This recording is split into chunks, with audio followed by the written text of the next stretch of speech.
साडा चिड़िया दा चंबा है, बबुल हमने उड़ जान। उन लोगों की इतनी हिम्मत कि मेरी बहन के साथ बदसलूकी करें। उन लोगों ने ठीक नहीं किया। मैं उन लोगों को छोड़ूंगा नहीं। लेकिन लक्ष्य तुमने भी यहाँ आने की गलती कर ही दी। गलती मैंने नहीं की, गलती उन लोगों ने की है जिन्होंने मेरी बहन को रुलाया। मत तोड़ अपनी दोस्ती, भले ही दो परिवार आपस में लड़ झगड़ कर एक दूसरे के साथ मर जाए। तुम्हारा एक बार लक्ष्य से मिलना उसे इतनी हिम्मत दे गया कि वो आज हमारे घर तक पहुंच गया है। क्योंकि मैं आंसू के सैलाब को रोक सकती हूँ, लेकिन दिल की बेचैनी को नहीं।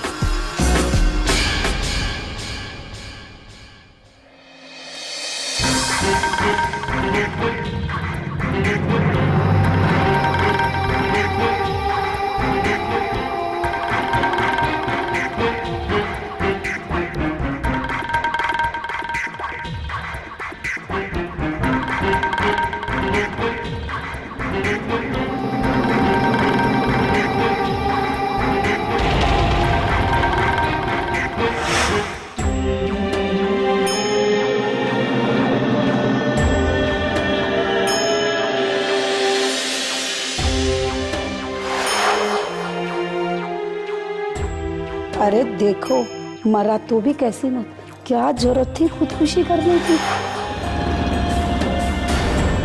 और क्या, माना कि बिजनेस तबाह हो गया, इसका ये तो मतलब नहीं कि खुदकुशी कर दे।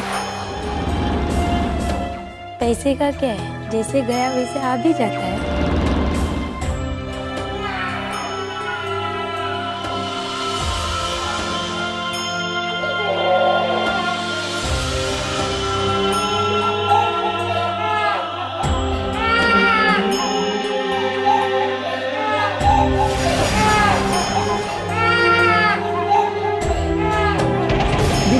बताओ तो, इतना तो सोचना चाहिए था। इसका छोटा सा बच्चा और जवान औरत का क्या होगा, और ये किसके सहारे जिएंगी।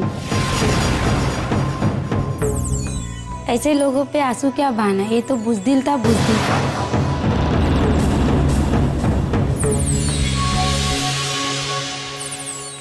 सही कहती हैं बहन, यह बात इसकी बीवी अच्छी से जानती है, इसलिए बेबी के आंख में एक आंसू नहीं है। फालतू में रो के कोई फायदा नहीं है। चलो भाई लोग, अपन लोग चलते हैं।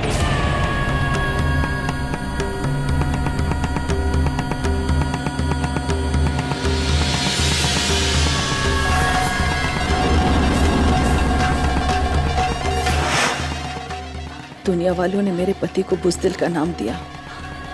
उन्हें क्या पता कि उनके सामने ऐसे क्या हालात बने, और ये सब हुआ है उस बाबूलाल की वजह से। मैंने कसम खाई है, मेरे पति ने जो कुछ भी खोया उसे मैं वापस हासिल करूंगी।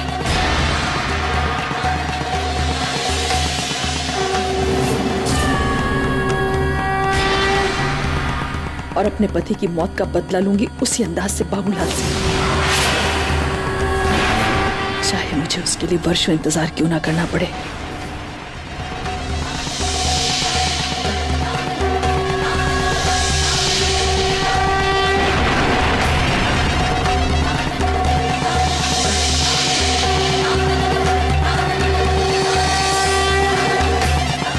बाबूलाल, वैदेही ने प्रण किया है, अगर तुम्हारे पूरे खानदान को तहस नहस ना कर दिया तो मेरा नाम भी वैदेही नहीं।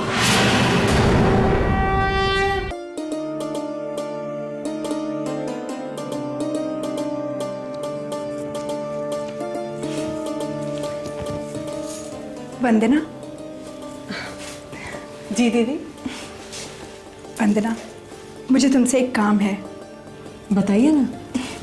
वंदना, देखो ये तस्वीर ना मुझे मोनिका के कमरे में से मिली है। मैं ये तो जानती हूँ कि ये राज है, पर क्या तुम मेरा एक काम करोगी? हाँ दीदी, बताइए। तुम ये तस्वीर अलका को देना और उससे कहना कि इस लड़के के बारे में पूरी जानकारी हासिल करे और मुझे दे। जानकारी? लेकिन कुछ। अरे ऐसी कोई बात नहीं है, मैं ये तो जानती हूँ कि मोनिका इससे प्यार करती है, पर मैं ये जानना चाहती हूँ कि क्या ये लड़का मोनिका के प्यार के काबिल है भी या नहीं। और हाँ, एक ख्याल रखना, इसके बारे में तुम किसी से कुछ नहीं कहोगी। नहीं कहूँगी। मोनिका को भी नहीं। अच्छा बाबा, मोनिका को भी नहीं कहूँगी। ठीक है, ये लो और अपनी पढ़ाई करो, ठीक है? ओके। चल।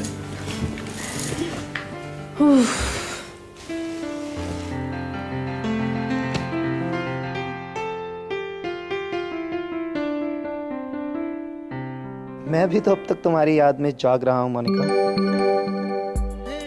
बहुत ज्यादा।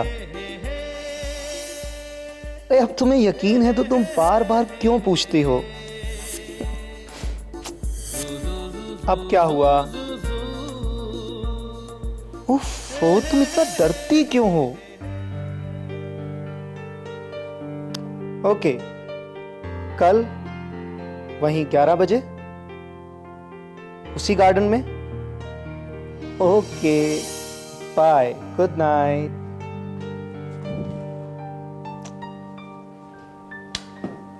अरे मामा, आप अभी तक जाग रही हैं? जाग तो तुम भी रहे हो। हाँ मामा। क्या कह रही थी? कहेगी क्या माँ? बस यूं समझ लीजिए कि धीरे धीरे वो मेरी दीवानी होती जा रही है और बहुत ही जल्द उसके दिलो दिमाग पर सिर्फ एक ही नाम होगा, राज। और वो अपने परिवार से कर बैठेगी बगावत, और उसकी यही बगावत हमें हमारी मंजिल तक पहुंचाएगी मॉम। ये तो होगा ही बेटा। राज, एक बात पूछूं? जी मॉम, पूछिए। राज, कभी कभी मैं सोचती हूँ कि मैं कितनी स्वार्थी हो गई हूँ।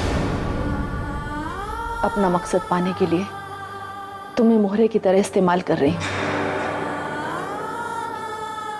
मैं भूल गई हूँ कि तुम्हारी भी अपनी एक जिंदगी है। अरे, इस उम्र के लड़के तो मौज मस्ती में अपनी जिंदगी बिताते हैं,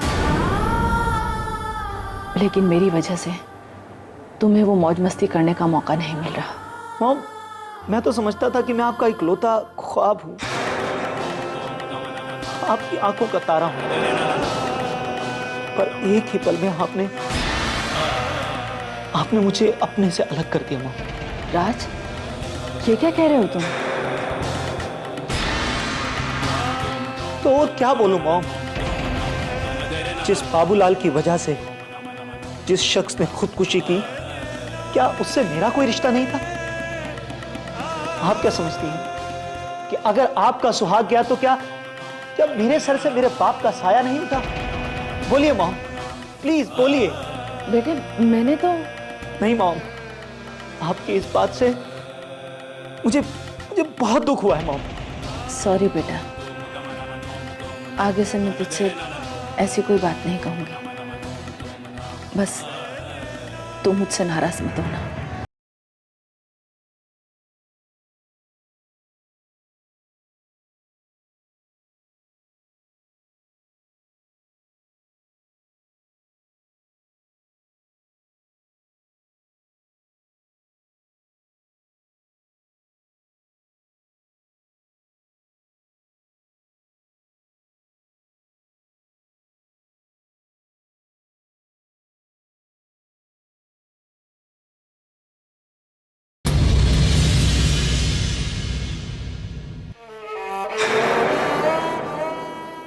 ये है वो तस्वीर जिसके बारे में दीदी ने पता करने को कहा है।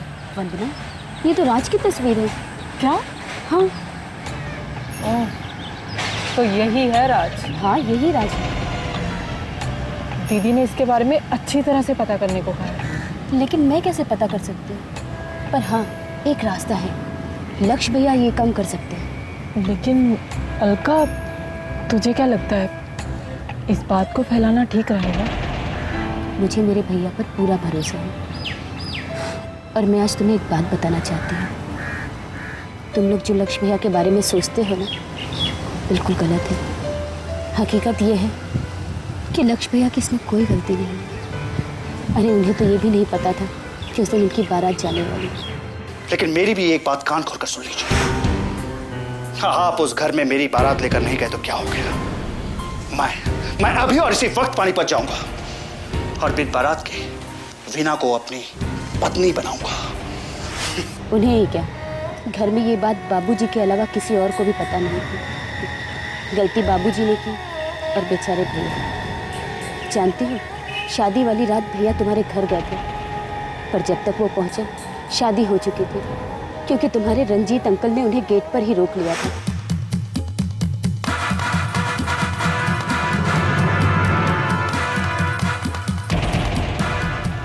तुम क्या कर रहे हो? किसी ने देख लिया तो जाओ मेरे साथ। क्यों आए हो यहाँ पर? क्यों आए हो? कोई कसर बाकी रह गई थी जो पूरी करने आए हो? अंकल मेरी बात तो सुनिए। आप जितना चाहे मुझे मार लीजिए, मैं उफ तक नहीं कहूंगा अंकल, क्योंकि मैं अच्छी तरह जानता हूं कि माँ बाप के गुनाहों की सजा उनके औलाद को ही भुगतनी पड़ती है। मुझे तो यहां तक नहीं पता था कि डैड ने मेरी शादी की तारीख पक्की की है, वो भी आज की। क्या? मैं सच कह रहा हूं अंकल, मेरा यकीन कीजिए।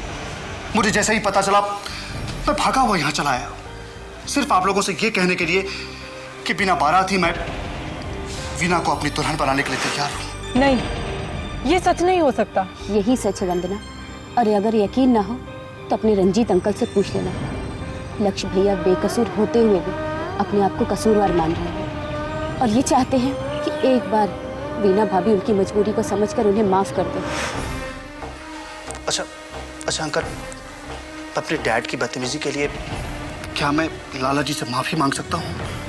ना बेटा ना, उसके सामने जाकर उसके उन जख्मों को याद मत दिलाना, जिन जख्मों को बड़ी मुश्किल से भूला है वो।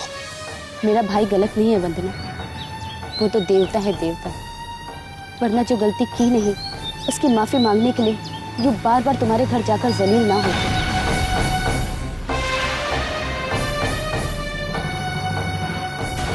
बस उसी बात की माफी के लिए भैया दिन रात घुटते रहते हैं, और अब तो तुमने भी उनके लिए ऐसे ऐसे शब्द कहे हैं कि उनका गम और भी बढ़ गया है। मेरा भाई गलत नहीं है वंदना।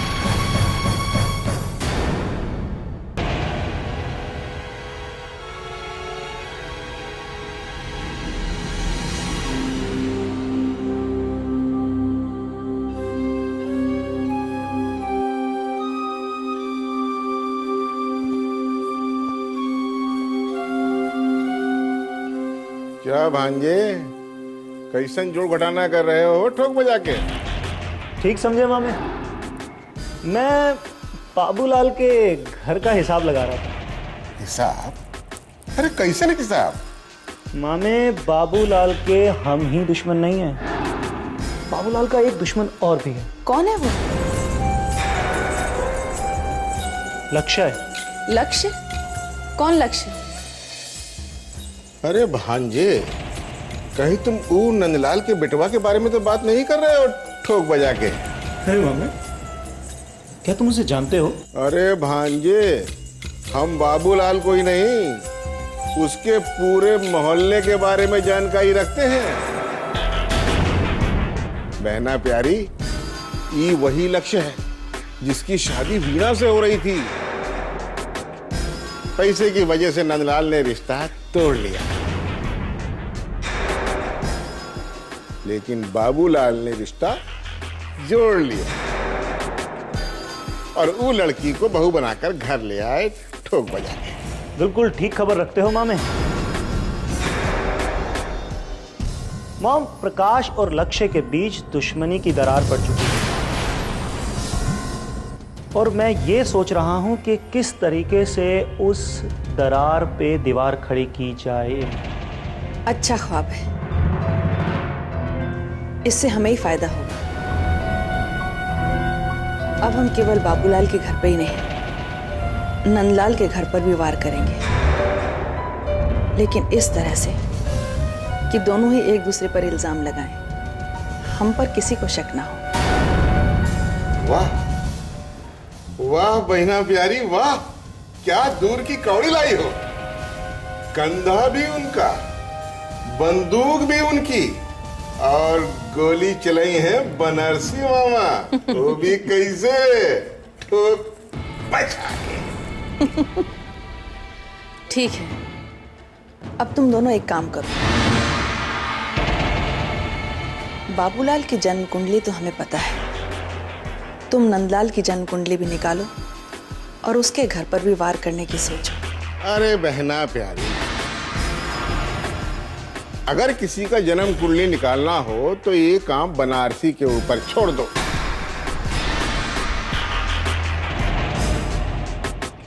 बहुत ही अच्छी तरह जन्म कुंडली बनाता है बनारसी, ठोक बजा। ठीक है भैया, तुम नंदलाल के जिस्म का वो नाजुक हिस्सा ढूंढो जिस पर वार करने का सबसे ज्यादा असर हो, और ये वार राज करेगा। वैसे मामे, एक नाजुक हिस्से को तो मैं भी जानता हूँ और उसका नाम है अलका। ये बनारसी जी अभी तक क्यों नहीं आए? पता नहीं, कहीं वो ऐसा तो नहीं सोच रहे हो कि मैं उनका फिर से वक्त बर्बाद करूंगा? क्या सोच रहे होंगे वो? जय राम जी की, जय राम जी की, जय राम जी की। माफी चाहते हैं बबुआ, तनी देर हो गई। वैसे तो हम वक्त और जुबान के बहुत ही पक्के हैं, लेकिन कभी कभी ना तो ये वक्त साथ देता है और ना ये जुबान।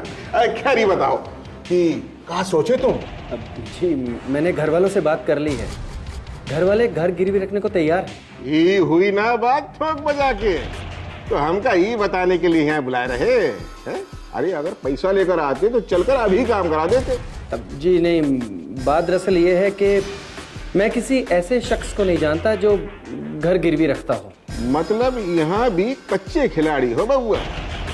अरे हम तो कहते हैं दिमाग थोड़ा ज्यादा चलाया करो, नहीं तो हमेशा की तरह पीछे रह जाओगे। शादी हो गई तुम्हारी? जी अभी अभी। ई लियो, कर लो बात। शादीशुदा आदमी हो गए, कल को पापा बन जाओगे, ऐसे कैसे चलेगी जिंदगी भाई? अरे आ तो चलो, ये बनारसी तुम्हारे पास है, बनारसी के पास हर तिजोरी की चाबी है। तो मतलब हर समस्या का समाधान है बनारसी के पास, वो भी कैसे? ठोक बजा।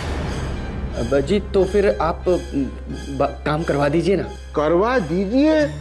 अरे समझ लो प्रकाश भैया हो गया, घर के पेपर्स लेकर के आओ, अभी चलकर 10 लाख रुपए दिलवा देते हैं। थैंक्स बनारसी जी, अब मैं आपका ये एहसान। अरे बबुआ, अभी से एहसान का बात? अभी तो तुमका ये बनारसी का बहुत ही जरूरत पड़ने वाला है। बस देखते जाओ ये बनारसी तुमको कहां से कहां पहुंचाता है, वो भी कैसे? ठोक बजा के। हाँ हाँ हाँ, लगता है सोबत का असर होने लगा है।